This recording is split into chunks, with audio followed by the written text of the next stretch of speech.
Bihar news में स्वागत है आपका दोस्तों। मैं हूं फिर दोस्त गनी और आप देख रहे हैं केडीबी लाइव। दोस्तों आज हो चुका है महीने की पहली तारीख यानी कि 1 सितंबर 2024। तो आज की पूरे बिहार की टॉप न्यूज लेकर आए हैं आपके लिए। दोस्तों वीडियो शुरू करने से पहले आपके लिए एक जरूरी सूचना है। सूचना यही कि केडीबी लाइव का ऐप आ चुका है। आप केडीबी लाइव ऐप के माध्यम से भी पूरे बिहार की खबरों को देख सकते हैं। इस ऐप को आप प्ले स्टोर से डाउनलोड कर सकते हैं, इंस्टॉल कर सकते हैं। केडीबी लाइव ऐप में बिहार की किसी भी खबर को 1 मिनट से भी कम समय में दिया जाता है, तो ऐप को इंस्टॉल करना बिल्कुल नहीं भूलिएगा। तो चलिए चलते हैं खबरों की ओर। दोस्तों तेजस्वी यादव ने असम के मुख्यमंत्री हेमंत बिस्वा शर्मा और योगी आदित्यनाथ को चाइनीज वर्जन बताया है। जी हां, तेजस्वी यादव ने अपने एक्स हैंडल से एक वीडियो पोस्ट किया जिसमें उन्होंने कहा कि असम के मुख्यमंत्री सस्ती लोकप्रियता हासिल करने एवं योगी का चाइनीज वर्जन बनने के प्रयास में जानबूझकर के मुसलमानों को परेशान करने वाले कृत्य करते रहते हैं। उन्होंने कहा कि भाजपा के लोगों ने नफरत फैलाने, मोदी शाह का ध्यान आकर्षित करने एवं समाज में ध्रुवीकरण करने के लिए मुसलमान भाइयों को सॉफ्ट टारगेट बना लिया है। देश की आजादी में आरएसएस छोड़कर के सभी धर्मों के लोगों का हाथ है। हमारे मुसलमान भाइयों ने देश को आजादी दिलाने में कुर्बानियां दी है और हम लोग जब तक हैं तब तक कोई भी माई का लाल उनका बाल बाका नहीं कर सकता। ये कहना है तेजस्वी यादव का। जी हाँ, तेजस्वी यादव का ये हमला असम के मुख्यमंत्री द्वारा असम में जुम्मा ब्रेक को खत्म करने की घोषणा करने के बाद आया है, जो इस्लाम का पालन करने वालों को शुक्रवार की नमाज के लिए दिए जाने वाला 2 घंटे का ब्रेक था। यानी कि जुमा के दिन 2 घंटे का जो छुट्टी दिया जाता था, उस छुट्टी को असम सरकार ने रद्द कर दिया है। यानी कि असम सरकार सीधे सीधे मुसलमानों के खिलाफ नया फरमान जारी कर रहे हैं। कुछ दिन पहले ही असम के मुख्यमंत्री हेमंत बिस्वा शर्मा ने कहा था कि मैं भेदभाव करूंगा, जब मुझे भेदभाव करने से कोई नहीं रोक सकता। सीधे सीधे खुलेआम किया था और सीधे सीधे अक्सर मुसलमानों को टारगेट करते हुए नजर आते हैं। अब इसी को लेकर के तेजस्वी यादव ने तंज कर रहा है। तेजस्वी यादव ने पलटवार किया और कहा कि भगवा पार्टी ने कहा कि इस तरह की टिप्पणियां इंडिया ब्लॉक नेताओं की नस्लवादी मानसिकता को दर्शाती है। एक बहुत बड़ी खबर सामने आई है कि केंद्रीय मंत्री और हिंदुत्ववादी नेता जो कि अक्सर मुसलमानों के खिलाफ बोलते हैं, गिरिराज सिंह, उस पर एक युवक ने हमला कर दिया। ये घटना कल की है। ये घटना तब हुई जब जनता दरबार में वे लोगों से बात सुन रहे थे। यह घटना बेगूसराय की है, बेगूसराय जिला के बलिया प्रखंड की है। वहां पर सुरक्षा कर्मियों ने आरोपी युवक को गिरफ्तार कर लिया है। यह घटना के संबंध में भाजपा के कार्यकर्ताओं ने बताया है कि गिरिराज सिंह बलिया अनुमंडल में लोगों से मुलाकात कर रहे थे और लोगों की समस्याओं को सुन रहे थे। उसी वक्त वहाँ पर मोहम्मद सैफी नाम का एक युवक पहुंचा और सबसे पहले उसने माइक को अपने कब्जे में ले लिया और अनाप शनाप बयानबाजी करने लगा। इसी बात से जब भाजपा के कार्यकर्ताओं एवं आम लोगों ने उसका विरोध किया, तब आरोपी युवक ने गिरिराज सिंह पर मुक्का चला दिया। हालांकि वहां पर मौजूद सुरक्षा कर्मियों ने गिरिराज सिंह को बचा लिया, लेकिन एक तथ्य ये भी सामने आ रही है, एक धारा ये भी कह रहे हैं कि वहां पर जो युवक था वो युवक गिरिराज सिंह पर इसलिए हमला किया क्योंकि गिरिराज सिंह उसके आवेदन को नहीं ले रहे थे। यानी कि गिरिराज सिंह उस युवक की शिकायत नहीं सुन रहे थे, यानी कि उस युवक की कोई समस्या थी, उस समस्या को गिरिराज सिंह नहीं सुन रहे थे, जिसकी वजह से उस युवक ने गिरिराज सिंह पर हमला कर दिया। आपको बता दूं कि केंद्रीय मंत्री गिरिराज सिंह ने सीधे सीधे आरोप लगाते हुए कहा कि दाढ़ी बढ़ाने से कोई मुल्ला नहीं बन जाता। साथ ही साथ गिरिराज सिंह ने यह भी कहा कि जिस तरह से उस मुस्लिम युवक के द्वारा उन्हें डराने धमकाने का काम किया गया, वे इसे डरने वाले नहीं है। गिरिराज सिंह ने कहा कि बिहार में तेजस्वी यादव एवं उत्तर प्रदेश में अखिलेश यादव जैसे लोगों का समर्थन मिलने की वजह से आज अपने आप को कट्टरपंथी मुसलमान कहलाने वाले लोगों का मनोबल बढ़ा है और वे एक सांसद पर भी हमला करने से नहीं चूक रहे हैं। दोस्तों बिहार की नीतीश सरकार में ग्रामीण कार्य मंत्री अशोक चौधरी की एक बयान ने बिहार की सियासत में बवाल मचा दिया। यह मंत्री अशोक चौधरी ने हाल ही में जहानाबाद में जेडीयू के क्षेत्रीय कार्यालय के उद्घाटन समारोह के दौरान भूमिहार जाति पर एक बेतुका बयान दिया था, जिसके बाद से ही बिहार की सियासत में उबाल आ गया। इस मामले पर बिहार के पूर्व डिप्टी सीएम तेजस्वी यादव ने तीखा प्रहार किया है। तेजस्वी यादव ने मीडिया के सवालों का जवाब देते हुए कहा कि नीतीश कुमार की पार्टी जेडीयू के लोग समाज में नफरत फैलाते हैं। इसके पहले भी सांसद देवेश चंद्र ठाकुर ने ऐसा ही नफरत वाला बयान दिया था। तेजस्वी यादव ने ये भी कहा कि जेडीयू का चरित्र ऐसा ही है, ये लोग जातीय उन्माद फैलाते हैं, एक नेता से कुछ और बुलवाते हैं और दूसरे नेता से कुछ और बुलवाते हैं, यही इनका चाल चरित्र है। ये नकारात्मक लोग हैं जो वोट नहीं दिया है उसका तिरस्कार करेंगे। तेजस्वी ने भड़कते हुए कहा कि ये लोग इस बात पर क्यों नहीं चर्चा करते कि भूमिहार समाज के कितने लोग बेरोजगार हैं, जो उसको कैसे नौकरी दी जाए, या इस पर क्यों नहीं चर्चा करते, उनकी आर्थिक स्थिति कैसी है और उसे कैसे ठीक किया जाए। लेकिन ये लोग चर्चा करते हैं कि तुम हमको वोट नहीं दिए। कुछ इसी तरह का बयान सीतामढ़ी के सांसद देवेश चंद्र ठाकुर ने भी दिया था। इसके साथ ही तेजस्वी यादव ने प्रधानमंत्री नरेंद्र मोदी पर भी निशाना साधा और कहा कि वे कहते थे कि जब तक रेलवे की स्थिति ठीक नहीं कर लेता चैन से नहीं बैठूंगा। ये कहते थे, लेकिन इन्हें नहीं मालूम कि रेलवे का असली विकास लालू प्रसाद ने किया है। दोस्तों, असम विधानसभा में मुस्लिम सदस्यों को जुमे की नमाज के लिए अब 2 घंटे का ब्रेक नहीं मिलेगा, छुट्टी नहीं मिलेगा। आपको बता दूं कि इसको लेकर के बड़ा फैसला ले लिया गया है। जब विधानसभा अध्यक्ष के फैसले की जानकारी मुख्यमंत्री हेमंत बिस्वा शर्मा ने दी है। जब स्पीकर का ये फैसला विधानसभा के अगले सत्र में से अमल में आ जाएगा। जब असम सरकार के फैसले को लेकर के सियासत भी तेज हो गई है। बीजेपी के सहयोगी दल जेडीयू ने असम सरकार के फैसले का विरोध किया है। जब बिहार के पूर्व मंत्री और जेडीयू के मुख्य प्रवक्ता नीरज कुमार ने कहा कि असम सरकार का फैसला संविधान के मानक के खिलाफ है। सभी धर्मों को अपनी परंपराओं और फिर रीति रिवाज जीवित रखने का अधिकार है। असम के सीएम कहते हैं कि इससे काम करने की क्षमता बढ़ेगी। फिर मैं उनसे कामाख्या मंदिर में बलि प्रथा को बंद करने के लिए कहना चाहूंगा। या किसी को भी धार्मिक प्रथाओं पर हमला करने का अधिकार नहीं है। मौजूदा वक्त में जेडीयू एनडीए का हिस्सा है। जब केंद्र सरकार में जेडीयू की अहम भूमिका है। दूसरी ओर बिहार में नीतीश कुमार बीजेपी के साथ मिलकर के सरकार चला रहे हैं। इसके बाद भी जुमे की नमाज को लेकर के जेडीयू का रुख बिल्कुल भी अलग है। ये अलग बात है कि असम की सरकार से जेडीयू नहीं है। दोस्तों, बिहार में आगामी विधानसभा चुनाव से पहले सियासत तापमान बढ़ने लगा है। आरजेडी नेता तेजस्वी यादव ने आज धरना प्रदर्शन पूरे बिहार में धरना प्रदर्शन का ऐलान किया है। जब बिहार विधानसभा में नेता प्रतिपक्ष तेजस्वी यादव ने कहा कि बिहार में 1 दिवसीय धरना है आज 1 सितंबर को। जब बिहार पहला राज्य था जहां पर जातिगत जनगणना हुई थी। जब हम सत्ता में थे तो फिर आरक्षण बढ़ाने का फैसला किया था। हमने आरक्षण 65% दिया था। हमने केंद्र सरकार को नोट भेजा था कि इस आरक्षण को सुरक्षित रखने के लिए इसे 9वीं अनुसूची में डाला जाए, लेकिन केंद्र सरकार ने इसमें रुचि नहीं दिखाई। तेजस्वी यादव ने कहा है कि इससे साफ पता चलता है कि भाजपा और प्रधानमंत्री पिछड़ा विरोधी, आदिवासी विरोधी है। या किसी भी कीमत पर हमारी पार्टी और फिर हमारे लोग जो आरक्षण हमने बढ़ाया है उसे 9वीं अनुसूची में डलवाएंगे। इसके लिए हमें कितना भी बड़ा आंदोलन करना पड़े, दिल्ली तक करना पड़े तो फिर हम करेंगे। जी हाँ, तेजस्वी यादव ने कहा है कि मुख्यमंत्री नीतीश कुमार इस मुद्दे पर चुप है। इसका मतलब है कि उनका कुछ नहीं चलता है और न ही उनकी इसमें रुचि है। या वे बस किसी तरह से मुख्यमंत्री बने रहना चाहते हैं। ये आरजेडी और फिर हम ही थे जिन्होंने 17 महीने में जातिगत जनगणना कराई, आरक्षण की सीमा बढ़ाई। इसके लिए हम कल पूरे बिहार में विरोध प्रदर्शन करने जा रहे हैं। तेजस्वी यादव ने जेडीयू पर कहा कि इनके मन में घृणा और जहर है। जनता दल यूनाइटेड ऐसी पार्टी है, एक नेता से कुछ बुलवाते हैं तो दूसरे नेता से कुछ बुलवाते हैं। ये लोग नकारात्मक है। लोकतंत्र में वोट देने का अधिकार सबको है। अशोक चौधरी ने कहा कि भूमिहारों ने इनको हरवा दिया। चर्चा इस पर होनी चाहिए कि भूमिहार पिछड़े समाज में कितनी बेरोजगारी है। जो वोट नहीं दिया वे उसका तिरस्कार करेंगे। ये उनके मन में घृणा दिखता है। इन लोगों के मन में जहर है। दोस्तों, स्वास्थ्य विभाग ने देश में मंकी पॉक्स के अलर्ट के बाद बिहार में भी अलर्ट जारी कर दिया। अलर्ट में कहा गया है कि दरभंगा, पटना और गया हवाई अड्डे पर आने वाले यात्रियों पर विशेष नजर रखी जाए। या तीनों एयरपोर्ट पर संदिग्ध मरीजों की स्क्रीनिंग की जाए। विभाग ने एहतियातन कदम उठाया है। हालांकि बिहार में मंकी पॉक्स का कोई भी मरीज नहीं पाया गया है। मंकी पॉक्स का संबंध अर्थ पॉक्स वायरस परिवार से है, जो चेचक की तरह दिखाई देती है। इसमें वेरियोला वायरस भी शामिल है। इस वायरस के चलते स्मॉल पॉक्स होती है। आपको बता दूं कि जानवरों में मंकी पॉक्स पहली बार साल 1958 में दिखाई दी थी, जब बंदरों में मंकी पॉक्स का संक्रमण पाया गया था। जब वहीं पर साल 1970 में पहली बार इंसान में मंकी पॉक्स कांगो के एक बच्चे में पाया गया था, जबकि साल 1980 में चेचक उन्मूलन के बाद यह गंभीर समस्या बनकर के उभरा है। अब सवाल यह है कि आखिर मंकी पॉक्स का लक्षण क्या है। तो आपको बता दूं कि मंकी पॉक्स का लक्षण सिर दर्द, बुखार, मांसपेशियों में दर्द, चेचक जैसे दाने आना, सूजी हुई लसिका ग्रंथियां, कंपकपी आना, भारी थकावट, त्वचा का फटना, शरीर में रैशेज होना, गला खराब होना, लगातार खांसी आना, सुस्ती आना, खुजली की समस्या होना, मंकी पॉक्स, ये सभी इनके लक्षण होते हैं। अब मंकी पॉक्स से बचाव के बारे में अगर बात किया जाए तो अगर कोई आपके आसपास मंकी पॉक्स से पीड़ित है तो चेचक का टीका यानी कि वैक्सीन जरूर लगवाएं। या संक्रमित व्यक्ति से दूरी बनाएं। मंकी पॉक्स के लक्षण देखने पर घबराएं नहीं, बल्कि इसको तुरंत डॉक्टर से संपर्क करें और इलाज शुरू कर दें।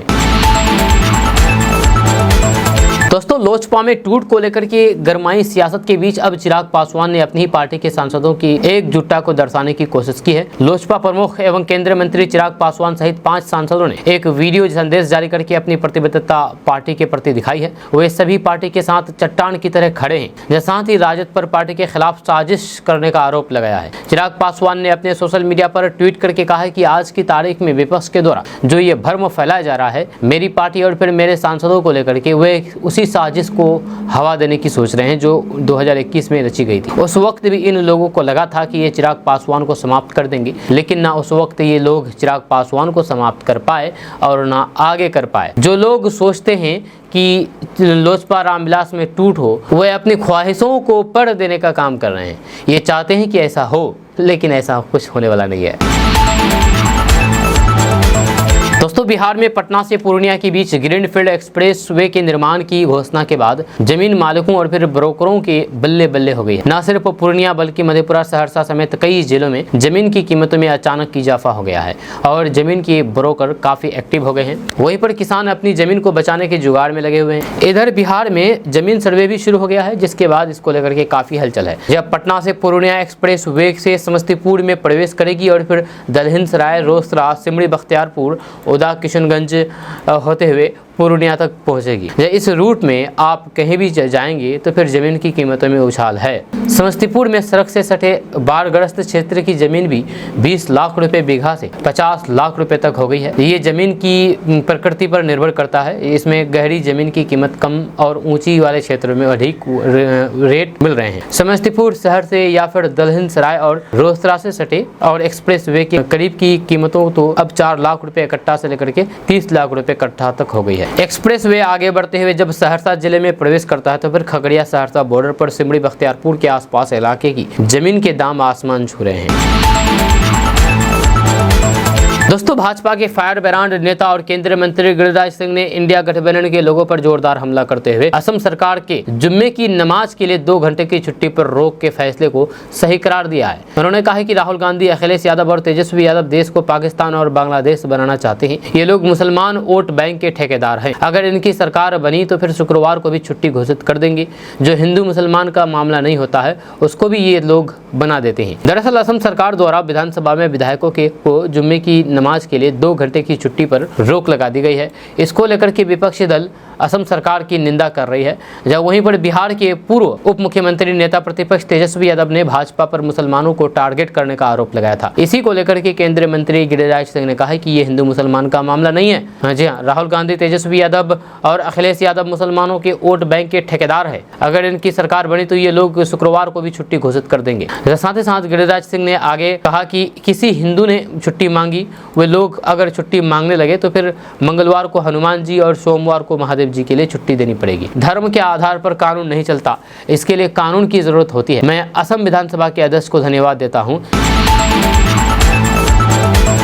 दोस्तों, पूर्व आरजेडी नेता श्याम रजक ने अटकलों पर रोक लगाते हुए जनता दल यूनाइटेड यानी कि जेडीयू में शामिल होने का ऐलान कर दिया है। श्याम रजक ने हाल ही में आरजेडी से इस्तीफा दिया था। जहां श्याम रजक ने कहा कि उस समय यानी कि राजद छोड़ते समय मैंने 8 दिन का समय लिया था और फिर कहा था कि मैं अपने फुलवाड़ी के लोगों से राय लूंगा। मैंने सभी लोगों से बात की। लोगों ने कहा कि हमें जेडीयू में शामिल हो जाना चाहिए। इसके बाद हमने जेडीयू में शामिल होने का फैसला किया और पोस्ट भी कर दिया कि मैं 1 तारीख को जेडीयू में शामिल हो जाऊँ। आपको बता दूं कि लालू यादव के करीबी माने जाने वाले आरजेडी के महासचिव श्याम रजक ने पार्टी और फिर पद से इस्तीफा दे दिया है। जब बिहार सरकार में मंत्री रह चुके श्याम रजक ने आरजेडी के राष्ट्रीय अध्यक्ष को लालू प्रसाद यादव को पत्र लिखकर के अपना इस्तीफा का ऐलान कर दिया। श्याम रजक ने शायराना अंदाज में लालू पर कटाक्ष भी किया है। जहां अपने लेटर में उन्होंने लिखा है कि मैं शतरंज का शौकीन नहीं था, इसलिए धोखा खा गया। आप मोहरे चल रहे थे, मैं रिश्तेदारी निभा रहा था। दोस्तों, बिहार के गोपालगंज में नियमों की अनदेखी करके महावीर पूजा के नाम पर अखाड़ा समितियों ने अश्लीलता परोसी है। जब भोजपुरी के अश्लील गानों पर बार बालाओं से जम करके ठुमके लगवाए इस पूजा के दौरान, जी हाँ, पूरी रात ट्रॉली पर डीजे बजाया गया और फिर बार डांसरों को नचाया गया। सोशल मीडिया पर डांस का वीडियो अब वायरल हो रहा है। जब जिला प्रशासन ने मीरगंज थाना अध्यक्ष को मामले की जाँच करने और फिर FIR दर्ज करने का आदेश दिया है। जब प्रशासन के इस आदेश से अखाड़ा समितियों के बीच हरकत मच गया है। प्रबंधन के बावजूद भी गोपालगंज में महावीर पूजा पर ऑर्केस्ट्रा का आयोजन किया गया था। डीजे की लाउड धुन पर बार डांसर रात भर थिरकती रही। जब गोपालगंज में मीरगंज महावीर अखाड़ा मेले में जम करके नियमों की धज्जियां उड़ाई गई। जब मीरगंज शहर की 4 अखाड़ा समितियों ने ऑर्केस्ट्रा का आयोजन किया था और बार बालाओं को डांस करने के लिए बुलाया था और इस डांस में अश्लील गानों पर अश्लील डांस परोसी गई, भोजपुरी अश्लील गानों पर।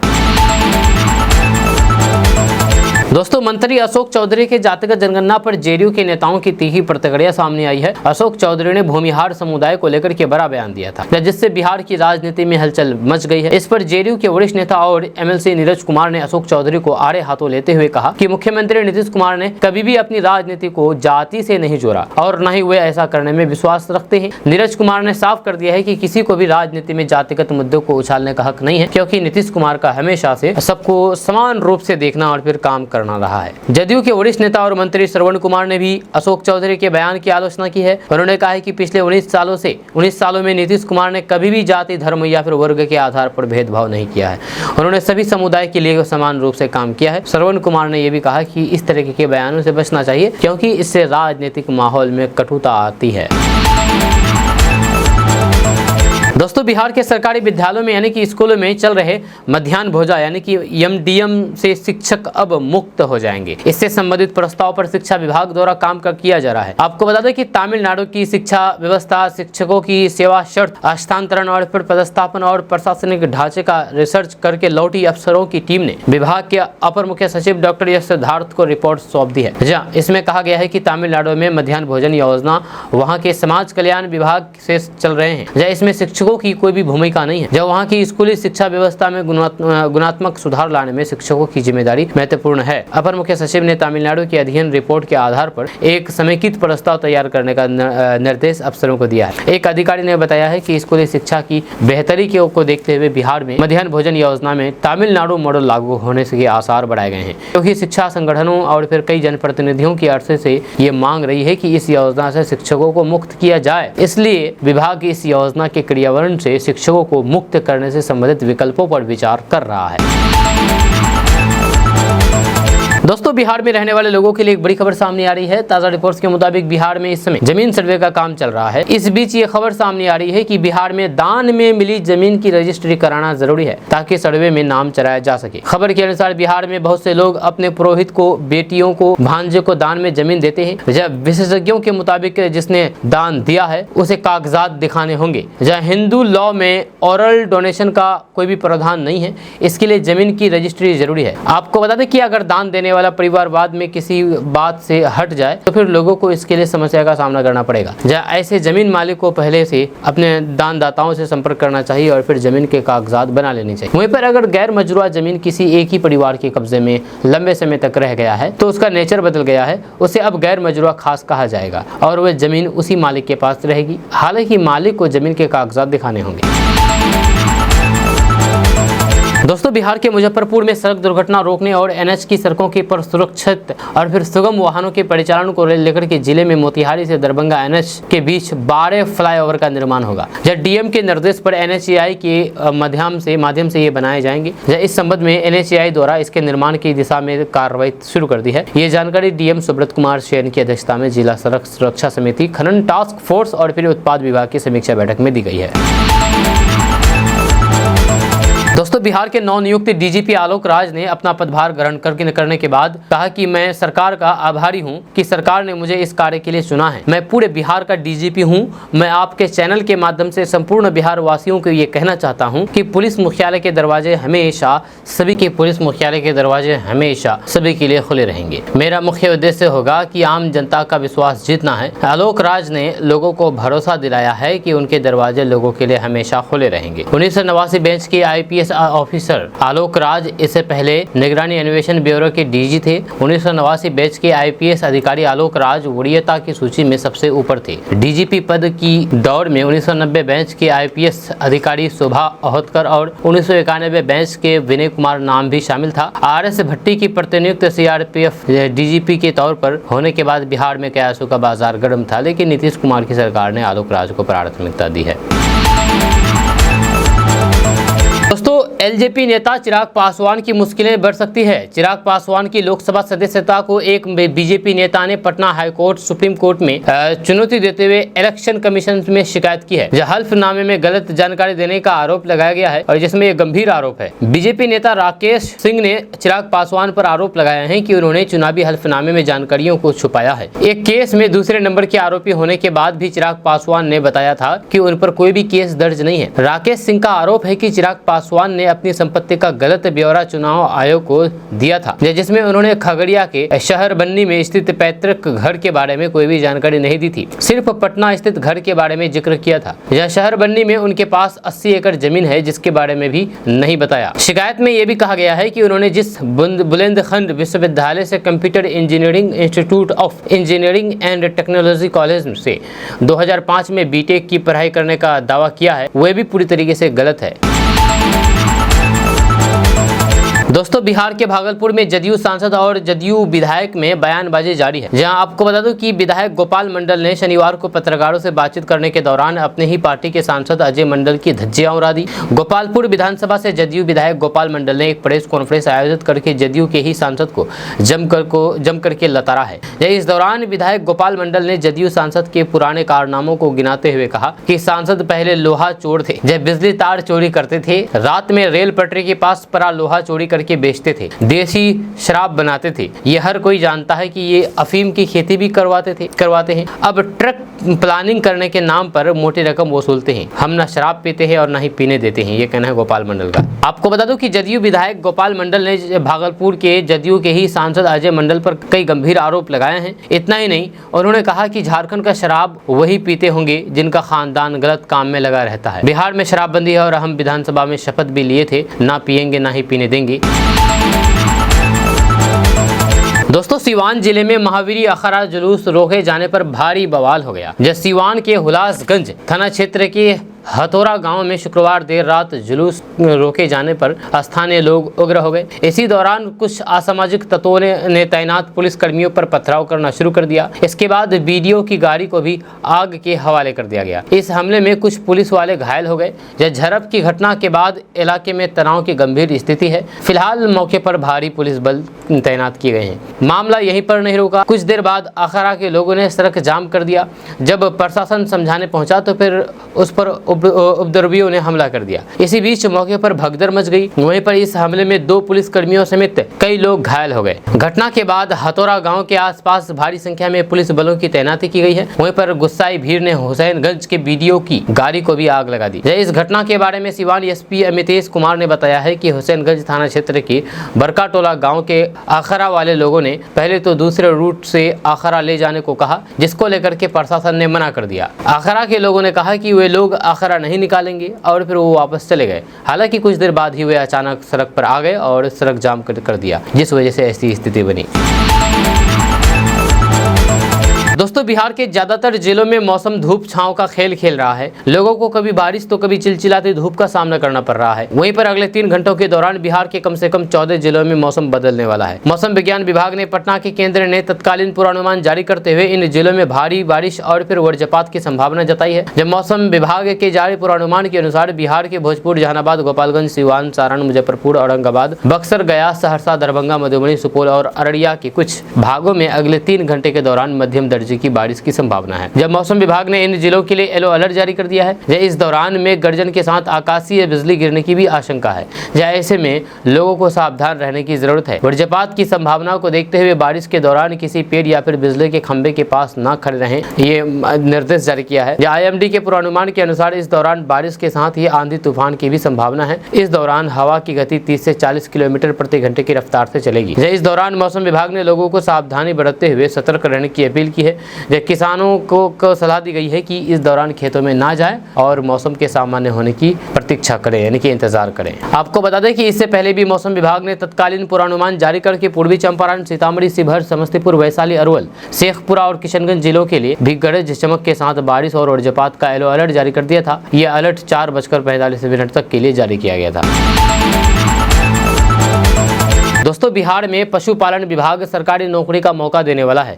ऐसे में अब पशुपालन विभाग में पशु चिकित्सकों की बहाली होगी। पशु चिकित्सकों की बहाली लिखित परीक्षा के माध्यम से की जाएगी। इसके लिए पशु चिकित्सक नियुक्ति नियमावली में संशोधन किया जा रहा है। पशु और मत्स्य संसाधन विभाग के अनुसार 2 माह में नियुक्ति नियमावली में संशोधन करके फाइनल ड्राफ्ट जारी कर दिया जाएगा। विभाग में फाइनल 2090 पद खाली है, लेकिन फिलहाल 80 पदों के लिए वैकेंसी निकालने की चर्चा है। नए नियमों के अनुसार अभ्यर्थियों को किसी पशु चिकित्सा महाविद्यालय से पशु चिकित्सा में स्नातक में पास होना चाहिए या फिर उससे अधिक योग्यता होनी चाहिए। दोस्तों, बिहार में जमीन के सर्वे का काम शुरू कर दिया गया है। इसे लेकर के लोगों में असमंजस की स्थिति बनी हुई है। जमीन का सर्वे कैसे होगा, सर्वे में किन दस्तावेजों की जरूरत होगी, सर्वे से जुड़ी परेशानियां कहां हल होगी, ऐसे अनगिनत सवाल लोगों के मन में गोते लगा रहे हैं। तो आइए हम जानते हैं कि बिहार जमीन सर्वे से जुड़ी हुई कुछ ऐसी जानकारियां जिससे आपकी कंफ्यूजन काफी हद तक दूर हो जाएगी। मेरे हिसाब से आपको बता दूं कि बिहार में 45,000 गाँव में जमीन का सर्वे चल रहा है। इसके लिए बिहार सरकार ने कई जगहों पर कैंप लगाए हैं। इन शिविरों में जाकर के आप सर्वे से जुड़ी हुई सारी जानकारी हासिल कर सकते हैं। हर जिले में डीएम यानी कि जिला अधिकारी की निगरानी में जमीन के सर्वेक्षण का काम पूरा हो जाएगा। अपर मुख्य सचिव के अनुसार कई जगहों पर जमीन का मौखिक बंटवारा भी हो जाता है। माता पिता मौखिक रूप से अपनी जमीन बच्चों में बांट देते हैं, मगर इसके कागजात होना जरूरी है। कई बार लोग पुरानी जमीन का अपडेशन नहीं करवाते हैं, जिससे जमीन विवादित हो जाती है। सर्वे के दौरान हम हर पहलू को ध्यान में रखते हुए काम करेंगे। हमारे अधिकारी ग्राउंड लेवल पर जाकर के जमीन का निरीक्षण करेंगे। जमीन के असली मालिक की पहचान करने के बाद उसका वेरिफिकेशन, रीवेरिफिकेशन और फिर पब्लिकेशन होगा। ये सारा डेटा सरकारी रिकॉर्ड में दर्ज किया जाएगा। हालांकि ये एक जटिल प्रक्रिया होगी जिसमें काफी समय लग सकता है। जमीन के मौखिक बंटवारे को लेकर के कई लोग परेशान हैं। हालांकि वंशावली बनाकर के आप इस समस्या से निजात पा सकते हैं। जमीन सर्वे के दौरान खतियान की जगह पर आप वंशावली प्रस्तुत कर सकते हैं। वंशावली बनवाने के लिए राजस्व विभाग की औपचारिक वेबसाइट पर फॉर्म 3 डाउनलोड कर लें। इस फॉर्म को भरने के बाद आप सर्वेक्षण अधिकारी के हस्ताक्षर करवा सकते हैं। इससे आपकी पैतृक जमीन का मालिकाना हक आपको मिल जाएगा। इसके अलावा सादे कागज पर जमीन की क्षेत्रफल, प्लॉट नंबर, चौहद्दी और फिर जमीन के मालिकों का नाम लिख करके हस्ताक्षर करके भी सर्वेक्षण अधिकारी के पास जमा किया जा सकता है। इससे आपकी वंशावली माना जाएगा। दोस्तों, बिहार के जहानाबाद के पूर्व सांसद और जदयू नेता जगदीश शर्मा ने ग्रामीण कार्य मंत्री अशोक चौधरी पर निशाना साधते हुए ये कहा कि उन्हें भूमिहार के साथ अपने पीड़ा को सार्वजनिक मंच पर नहीं बोलना चाहिए था। मंत्री ये कह रहे हैं कि सड़क का निर्माण क्या भूमिहार के गाँव में नहीं होता है? उन्होंने आखिर वोट क्यों नहीं किया लोकसभा चुनाव में जदयू प्रत्याशी को? जगदीश शर्मा ने कहा कि अशोक चौधरी को ये नहीं मालूम है कि एक गाँव में केवल एक ही जाति के लोग नहीं रहते हैं। जाति की बात उन्हें नहीं करनी चाहिए। जहाँ तक चंद्रवंशी का समर्थन की बात है तो फिर 2019 के लोकसभा चुनाव में उनका पुत्र राहुल साय की तरह ही उनके समर्थन में था। मैं तो जेल में था। दोस्तों, बिहार में रहने वाले लोगों के लिए एक बड़ी खबर सामने आ रही है। ताज़ा रिपोर्ट्स के मुताबिक बिहार में जमीन सर्वे को लेकर के 10 नए आदेश जारी कर दिए गए हैं। इन आदेशों के बारे में सभी को सही जानकारी होनी चाहिए ताकि बाद में किसी तरह की कोई भी परेशानी ना हो। आपको बता दो कि बिहार में जमीन सर्वे को लेकर के 10 नए आदेश जारी किए हैं, जो हम आपको अभी आदेश बताने वाले हैं। नंबर 1, स्टाम्प पेपर पर जमीन की अदला बदली मान्य नहीं होगी। इसके लिए आपको जमीन की रजिस्ट्री करवाना होगा। नंबर 2, जमीन सर्वे में स्टाम्प पेपर पर बदलैन दस्तावेज मान्य नहीं होगा। रैयतों को जमीन की रजिस्ट्री करवानी होगी। इसके बाद ही सर्वे में वो जमीन आपके नाम किया जा सकेगा। नंबर 3, पुश्तैनी जमीन पर सभी हिस्सेदार अपने अपने हिस्से की जमीन पर कब्जा किए हुए हैं तो फिर ऐसे परिवारों को आधिकारिक रूप से पारिवारिक बंटवारा करना होगा। नंबर 4, यदि जमीन आपके पूर्वज के नाम है तो फिर ऐसी स्थिति में आवेदक को प्रपत्र 2 के साथ साथ प्रपत्र 3(1) भी अनिवार्य रूप से भरना होगा। नंबर 5, आपको बता दें कि प्रपत्र 2 में जमीन से जुड़ी हुई बेसिक जानकारी देनी होती है, जबकि प्रपत्र 3 में वंशावली जानकारी खुद से देनी होती है। नंबर 6, सर्वे के लिए मौखिक बंटवारा मान्य नहीं है, या इसमें पट्टीदार के सभी हिस्सेदारों के संयुक्त हस्ताक्षर के साथ 100 घोषणा पत्र देना होगा। नंबर 7, जो लोग बिहार से बाहर दूसरे राज्य या फिर कहीं दूसरे देश में रहते हैं तो फिर वो भी ऑनलाइन के द्वारा अपने जमीन का सर्वे करा सकते हैं। नंबर 8, भूमि सुधार और फिर राजस्व विभाग की वेबसाइट DLRS के जरिए दस्तावेज जमा किया जा सकता है। इसको लेकर के निर्देश दे दिए गए हैं। नंबर 9, यदि आपने खुद कोई जमीन खरीदी है तो फिर जमीन सर्वे में आपको सिर्फ जमीन का केवल पेपर जमा करना होगा।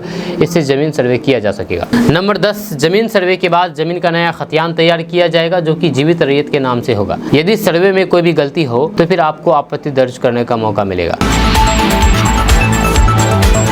दोस्तों, बिहार में जमीन सर्वे का काम चल रहा है। इस सर्वे में आए दिन नई नई जानकारियां निकल करके सामने आ रही है। इस बीच राजस्व एवं भूमि सुधार विभाग ने लोगों को जानकारी देते हुए कहा कि बिहार जमीन सर्वे में मृत्यु प्रमाण पत्र जरूरी नहीं है। जब खबर के अनुसार भूमि एवं राजस्व विभाग ने कहा कि जमीन सर्वे के लिए भरे जाने वाले फॉर्म 3(1) में पूर्वजों के मृत्यु प्रमाण पत्र की कोई जरूरत नहीं है। जहाँ फॉर्म 3(1) वंशावली में जमीन रैयत को सिर्फ पूर्वजों की मृत्यु से संबंधित तिथि और फिर साल की जानकारी देनी होती है।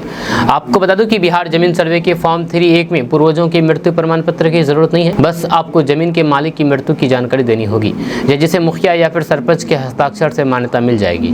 इसलिए आप इसको लेकर के ज़्यादा टेंशन बिल्कुल ना लें। दरअसल बिहार में बहुत से लोग अपने पूर्वजों के मृत्यु प्रमाण पत्र बनवाने के लिए सरकारी दफ्तरों के चक्कर काट रहे हैं। इसी को देखते हुए अब राजस्व एवं भूमि सुधार विभाग ने सफाई दी है और कहा कि सर्वे के दौरान अमीन को भी बस इसकी जानकारी देनी है, मृत्यु प्रमाण पत्र नहीं है। यानी कि अमीन को बताना होगा कि मृत्यु प्रमाण पत्र नहीं है, उसके बाद और कुछ नहीं आपको बोलना होगा। दोस्तों, बिहार में रहने वाले लोगों के लिए एक बड़ी खबर सामने आ रही है। ताज़ा रिपोर्ट्स के मुताबिक पूरे बिहार में मंकी पॉक्स को लेकर के स्वास्थ्य विभाग के द्वारा अलर्ट जारी कर दिया गया है। साथ ही साथ स्वास्थ्य विभाग ने अधिकारियों को कई तरीके के दिशा निर्देश जारी कर दिए गए हैं। खबर के अनुसार दुनिया के कई देशों में मंकी पॉक्स के मामले दर्ज किए गए हैं, जिसे देखते हुए बिहार के तमाम जिलों को अलर्ट जारी कर दिया गया है। साथ ही साथ पटना, दरभंगा, गया हवाई अड्डे पर आने वाले यात्रियों पर विशेष नजर रखी जा रही है। आपको बता दो कि बिहार में अभी तक मंकी पॉक्स के एक भी मामले सामने नहीं आए हैं, लेकिन फिर भी स्वास्थ्य विभाग की टीम अलर्ट हो गई है। खास करके बिहार के सभी हवाई अड्डे पर आने वाले यात्रियों पर नजर रखने के निर्देश दिए गए हैं। वहीं पर संदिग्ध मरीजों की स्क्रीनिंग करने को कहा गया है। दोस्तों, बिहार में इस समय जमीन का सर्वे चल रहा है, लेकिन बहुत से ऐसे लोग हैं जिनके जमीन पर केस हैं। इन लोगों के लिए राजस्व एवं भूमि सुधार विभाग ने आदेश जारी कर दिया है ताकि जमीन के सर्वे करने में उन्हें किसी तरह की कोई भी दिक्कत ना हो। बिहार में जमीन पर केस है तो फिर आप ऐसे होगा सर्वेक्षण, जैसे हम आपको बताने वाले हैं। आपको बता दूं कि विभाग ने कहा कि कोर्ट में लंबित मामले वाली विवादित जमीनों का भी सर्वे किया जाएगा, इसलिए जमीन रैयत इस बात का ध्यान रखें। आपको बता दूं कि विवादित भूमि के सर्वे के दौरान फॉर्मेट की अभियुक्ति में अब कोर्ट केस का जिक्र किया जाएगा, इसकी डिटेल लिखी जाएगी। जब कोर्ट में प्रतिक्रियाधीन मामले वाली जमीनों का सर्वेक्षण खतियान रैयत के आधार पर होगा, साथ ही कोर्ट द्वारा दिए गए ऑर्डर की कॉपी भी जमा करनी होगी। आपको बता दो कि विभाग ने कहा कि जिस जमीन पर केस है उसका सर्वेक्षण खतियान रैयत के आधार पर होगा। हालांकि भविष्य में कोर्ट का जो आदेश होगा वह लागू होगा। वहीं पर विभाग ने कहा है कि लोग इधर उधर की बातें अधिक नहीं सुने और अंचल में लगाए गए शिविर में प्रतिनियुक्त सहायक बंदोबस्त पदाधिकारी कानून को अमीन प्रधान लिपिक से जानकारी लें।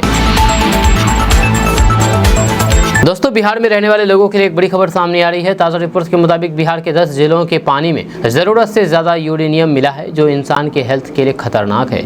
इससे कई तरह की गंभीर बीमारियां हो सकती हैं। खबर के अनुसार केंद्रीय भूजल बोर्ड की जांच रिपोर्ट में बिहार के 10 जिलों के पानी में मानक से अधिक यूरेनियम की मात्रा पाई गई है। इसमें नालंदा, भागलपुर, गोपालगंज, कटिहार, बेगूसराय, नवादा, पूर्णिया, सीवान, वैशाली और फिर मुजफ्फरपुर शामिल है। आपको बता दें कि विश्व स्वास्थ्य संगठन के आदेश अनुसार पीने के पानी में 30 भाग प्रति बिलियन से कम यूरेनियम होना चाहिए, लेकिन नालंदा के मगरा में 98.647 ppb मात्रा मिली है। वो अन्य जिलों के पानी में भी मानक से अधिक यूरेनियम की मात्रा मिली है। दरअसल पानी में यूरेनियम की मात्रा अधिक होने से व्यक्ति का यूरिन डिस्चार्ज कम होता है। ये किडनी के लिए बहुत ही घातक है, इससे किडनी खराब हो सकती है। इसके अलावा यूरेनियम अधिक होने से हृदय से संबंधित और कैंसर जैसी बीमारियां हो सकती है, यानी कि दिल और कैंसर की बीमारी हो सकती है। दोस्तों, बिहार में रहने वाले लोगों के लिए एक बड़ी खबर सामने आ रही है। ताज़ा रिपोर्ट्स के मुताबिक बिहार सरकार बिहार के युवाओं को विवाह योजना के तहत 3-3 लाख रुपए तक की राशि उपलब्ध कराएगी। इसको लेकर के दिशा निर्देश जारी कर दिया गया है। खबर के अनुसार ये राशि युवाओं को मुख्यमंत्री अंतरजातीय विवाह प्रोत्साहन और फिर बिहार दिव्यांग विवाह योजना के तहत मिलेगी। इसके लिए 1 सितंबर से ऑनलाइन के द्वारा आवेदन शुरू हो जाएगा। समाज कल्याण विभाग की वेबसाइट पर जाकर के ऑनलाइन के द्वारा आवेदन कर सकेंगे। आपको बता दूं कि मुख्यमंत्री अंतरजातीय और फिर बिहार दिव्यांग विवाह योजना में युवाओं को 1 लाख की प्रोत्साहन राशि मिलती है। यदि पति पत्नी दोनों दिव्यांग हैं तो फिर ऐसी स्थिति में सरकार के द्वारा दोनों को 1-1 लाख रुपए की प्रोत्साहन राशि दी जाती है। वहीं पर कोई दिव्यांग लड़का या फिर लड़की अगर अंतरजातीय विवाह करते हैं तो उन्हें 3 लाख रुपए की प्रोत्साहन राशि दी जाएगी। प्रोत्साहन योजना के तहत राशि 3 साल के लिए फिक्स डिपॉजिट होती है। इसको लेकर के दिशा निर्देश जारी कर दिया गया है। दोस्तों, बिहार में खेती करने वाले किसानों के लिए एक बड़ी खबर सामने आ रही है। ताज़ा रिपोर्ट्स के मुताबिक बिहार सरकार बिहार के किसानों को कृषि यंत्रों पर सब्सिडी दे रही है। इसका लाभ लेने के लिए बिहार के किसान ऑनलाइन के द्वारा आवेदन कर सकते हैं। खबर के अनुसार किसान रीजर, ट्रेचर, 3 HP का आटा मिल, मिनी दाल, oil mill, mini rice mill tractor से चलने वाला, इसके बाद rice mill, power tiller, power weeder, metal storage bin, चक्की मशीन, गठोर मशीन जैसे यंत्रों की खरीद पर सब्सिडी प्राप्त कर सकती है। वहीं पर बिहार कृषि विभाग ने लघु एवं सीमांत किसानों को 80% अनुदान पर मैनुअल किट में खुरपी, हसिया, कुदाल, मेज, शेलर एवं वीडर देने का भी प्रावधान किया है। इसलिए आप जल्द से जल्द आवेदन को पूरा करें। इसके लिए आवेदन शुरू हो चुका है। आपको बता दूं कि बिहार के किसान कृषि यंत्रों पर सब्सिडी का लाभ लेने के लिए कृषि विभाग की आधिकारिक वेबसाइट पोर्टल पर जाकर के ऑनलाइन के द्वारा आवेदन करें। इसके लिए ऑनलाइन आवेदन करने की अंतिम तिथि 31 अक्टूबर तक निर्धारित है। दोस्तों, बिहार की राजधानी पटना से एक बड़ी खबर सामने आ रही है। ताज़ा रिपोर्ट्स के मुताबिक बिहार के पटना में डेंगू का प्रकोप लगातार बढ़ रहा है। पटना शहर के अलग अलग इलाकों में प्रतिदिन यानी कि रोज डेंगू के संक्रमित मरीज मिलने से लोगों की परेशानियां बढ़ने लगी है। खबर के अनुसार पटना के नालंदा मेडिकल कॉलेज अस्पताल में डेंगू से पीड़ित एक 16 वर्षीय किशोरी की जान चली गई, जिससे मृतकों की संख्या बढ़कर के 2 हो गई है। साथ ही साथ इस अस्पताल में डेंगू के 15 मरीज भर्ती हुए हैं। जहाँ आपको बता दें कि अधीक्षक प्रोफेसर डॉक्टर विनोद कुमार सिंह ने जानकारी देते हुए बताया है कि अस्पताल में इलाज के दौरान डेंगू पीड़ित 16 वर्षीय नवतपुर नगमा निवासी आर्यन कुमार की सुबह जान चली गई, जबकि औषधि विभाग के डेंगू वार्ड में 4 महिला और 5 पुरुष मरीज का इलाज चल रहा है। आपको बता दूं कि पटना समेत बिहार के अन्य जिलों में डेंगू के मामले सामने आ रहे हैं लगातार। ऐसे में लोग मच्छरों से सावधान रहें, अपने आसपास बारिश का पानी जमा होने बिल्कुल ना दें और रात में सोते समय मच्छरदानी का प्रयोग करें और बुखार होने पर डॉक्टर की सलाह ले जरूर डॉक्टर को दिखाएं।